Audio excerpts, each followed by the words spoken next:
All right, welcome back. So we are moving into part 3 of classical Greece.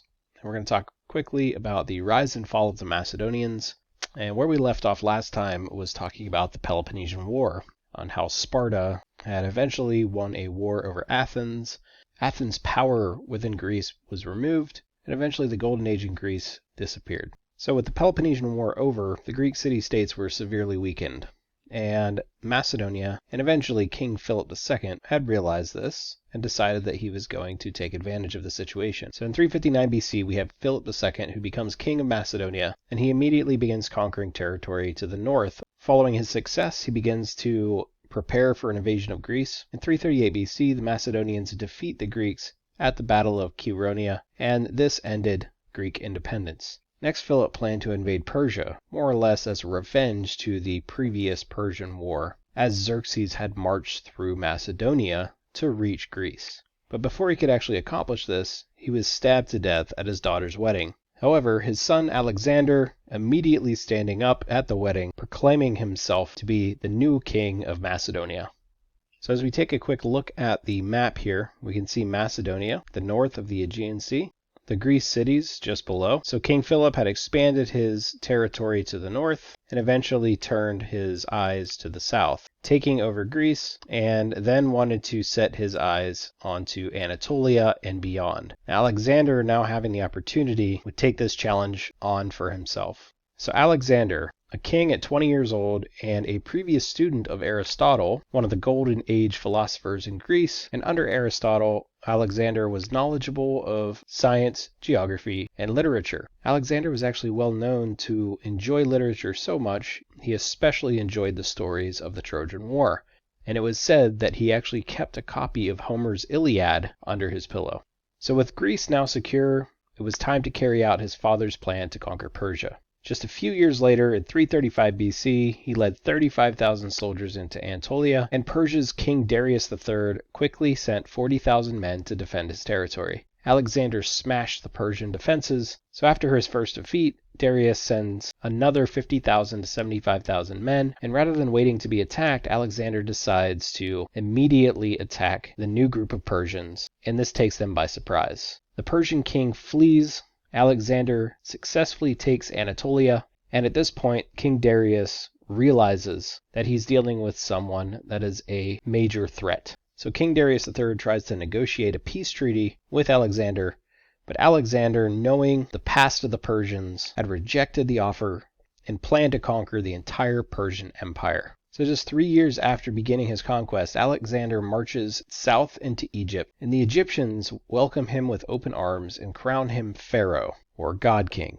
While he's enjoying his time in Egypt, he founds the city of Alexandria at the mouth of the Nile, and then decides it is time to move on. He then moves east into Mesopotamia, in modern-day Iraq, to confront King Darius of Persia. So this desperate Persian king assembles a force of some 250,000 men. This is how much Alexander intimidates him. So Alexander decides to go ahead and attack, even though his forces are much, much smaller than the Persian lines. And the Persian lines crumbled. Darius was amazed, he panicked, and he fled.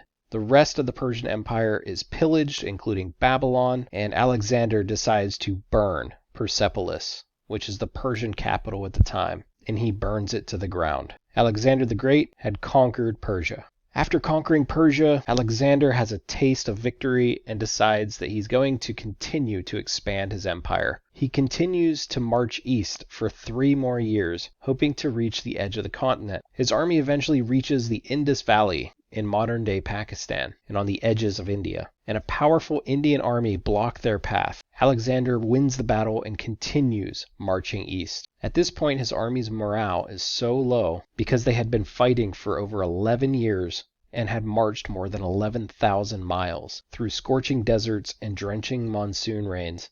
Alexander agrees to finally turn back.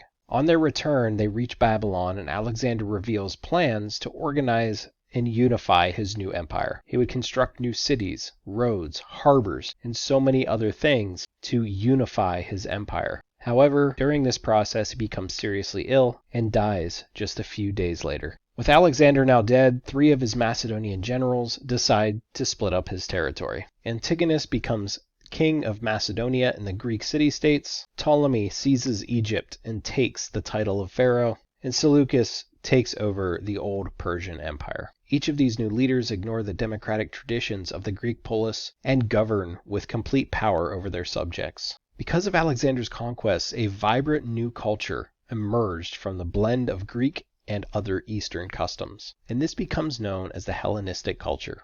As a result of Alexander's policies, Greek culture, which was also known as Hellenic, blended with new Egyptian and Persian and Indian influences. This blending became known as the Hellenistic culture. This blending also came along with a new spoken language that allowed for everyone to communicate. And this common language was known as koine, which was Greek for common. And this popular spoken language now spread throughout the Hellenistic cities. As a little side note, shortly after the three generals had split up Alexander's empire, the Colossus of Rhodes was built on the island of Rhodes on the edge of the Aegean Sea. This was a bronze statue of more than 100 feet tall and one of the 7 wonders of the ancient world. It would eventually be toppled by an earthquake nearly 100 years after it was built. The bronze would lay in the harbor for over 800 years until an invasion of the Arabians would collect it and sell the bronze as scrap metal. So back to this Hellenistic culture, the city of Alexandria became the center of commerce and Hellenistic civilization. Alexandria became this cultural learning center of the known world, with great research in things like astronomy,